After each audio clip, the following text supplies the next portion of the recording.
the day after North Carolina dropped the winnable season opener against South Carolina in 2015. Keith Heckendorf was on the road recruiting but taking the time to check in on his quarterbacks. When the passing game coordinator and QB's coach got Mitch Trubisky on the phone, he was surprised at what he heard. "Coach, I'm exhausted," said the redshirt sophomore, who didn't play a single snap in the 17-13 loss to the Gamecocks. "I lived and died on every play in that game." Despite a stellar training camp that year, Trubisky lost out on the starting job to Marquise Williams for a second straight year. But Williams struggled in that first game, throwing one touchdown against 3 interceptions, including 2 in the end zone, and an overmatched South Carolina team emerged victorious against the Tar Heels. Trubisky admitted to his position coach that he thought his coach would turn to him and he'd lead the Heels to victory. "But coach," Trubisky continued, "I don't want to play because Marquise struggles. I want to play because you, Coach, Larry, Fedora and everyone on this team believes that I can help us win ball games." This story is emblematic of Trubisky's ability to be a great teammate, for sure. But it also lays the foundation for the answer to the question everyone has about one of the drought's top quarterback who started only one full season of college ball. If Mitch Trubisky is so good, why was he a backup for 2 seasons to a guy who didn't make a final 53-man NFL roster? Currently, Trubisky sits in the premier class of this year's quarterback crop, ranking just above Deshaun Watson and Deshaun Kaiser. The former Mr. Ohio threw 30 touchdowns, ran for 5 more and tossed just 6 interceptions last season for the 8-5 Tar Heels. He's accurate with a big arm, mobile inside and outside of the pocket and features a clean character slate. To understand what took him so long to get on your radar, you have to go all the way back to 2013. That season, 5th-year senior Bryn Brenner needed season-ending shoulder surgery in early November, and UNC coaches tabbed Williams as the starter for the rest of the season.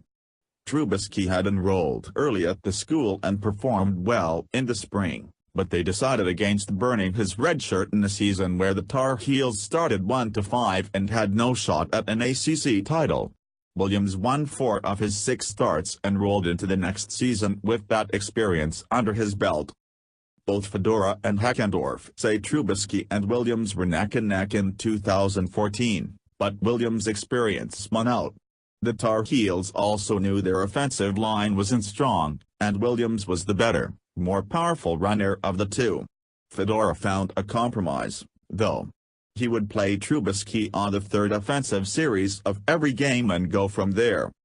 "I didn't want Marquise looking over his shoulder every snap, and I wanted Mitch knowing that he was going in at this point," Fedora said. "Not, you were going to go in, oh I don't like this situation, well maybe next series, now the series after that, and then you don't get him in. We were going to bite the bullet and he's going in on the 3rd series.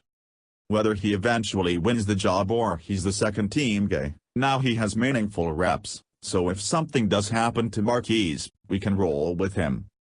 The rotation was awkward and never worked. Coaches reassured Trubisky that it was fine if a series ends in a punt, but naturally Trubisky pressed trying to make his mark with his opportunity. He completed just 54% of his passes and had as many touchdowns, 4, as interceptions. With a historically bad defense, the Heels lost 4 games in a 7-game stretch by giving up 70, 50, 50 and 47 points, and Trubisky struggling to get comfortable. Fedora abandoned the rotation and the Tar Heels stuck with Williams in a forgettable 6-7 season. With Williams leading the way on the field for the rest of that season, Trubisky kept busy in the weight room. He came to Carolina at 195 pounds and played the 2016 season between 220–225 pounds with lean muscle gained from the gym. Before the December Sun Bowl against Stanford, Trubisky was doing 350-pound power cleans easily.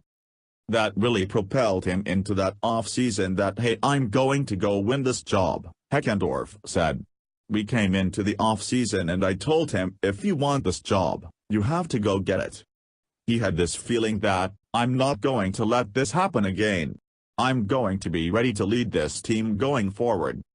Well, about that. By most accounts, Trubisky was the better quarterback in the fall leading up to the start of the 2015 season and would have been the starter in a vacuum. But the truth was that Trubisky had to be demonstrably better than Williams to get the job for 3 reasons. First, Williams had 19 starts to Trubisky's 0. Second, Williams was one of the lone offensive bright spots from the P.